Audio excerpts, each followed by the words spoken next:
மூணாறில் நடைபெற்ற தேயிலை அறுவடை போட்டியில் செண்டுவாரை குரூப்பை சார்ந்த பாலமுருகன் முதலிடம் பிடித்துள்ளார். மூணார் KL68 நியூஸ் நேயர்களுக்கு வணக்கம். மூணாறில் அரசு மற்றும் கம்பெனி நிர்வாகம் தலைமையில் நடத்தப்பட்ட மிஷன் 2031 என்ற பேட்டரி மிஷின் உபயோகித்து தேயிலை பறிக்கும் தொழிலாளர்களுக்கிடையே மாட்டுப்பட்டி எஸ்டேட் கொரண்டிக்காடு டிவிஷனில் போட்டி நடைபெற்றது. போட்டியில் 13 பிரிவுகளில் உள்ள 26 தொழிலாளர்கள் பங்கு பெற்றனர்.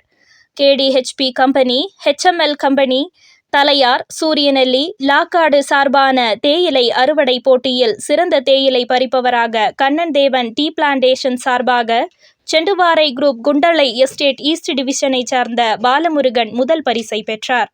அவருக்கு கோப்பையும் 7000 ரூபாய் பணப்பரிசும் வழங்கப்பட்டது. இரண்டாவது பரிசு மாட்டுப்பட்டி எஸ்டேட் தொழிலாளிக்கு ஒரு கோப்பையும் ரூபாய் 5000 வழங்கப்பட்டது. மூன்றாம் பரிசு நயமக்காடு எஸ்டேட் தொழிலாளிக்கு ஒரு கோப்பையும் ரூபாய் 3000 வழங்கப்பட்டது.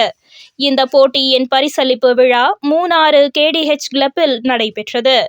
இதில் கம்பெனி நிர்வாகிகள், அரசு துறை அதிகாரிகள் மற்றும் தொழிற்சங்க பிரதிநிதிகள், தொழிலாளர்கள் பலரும் கலந்து கொண்டனர். மூணார் KL68 நியூஸிற்காக உங்கள் ஸ்னேகா.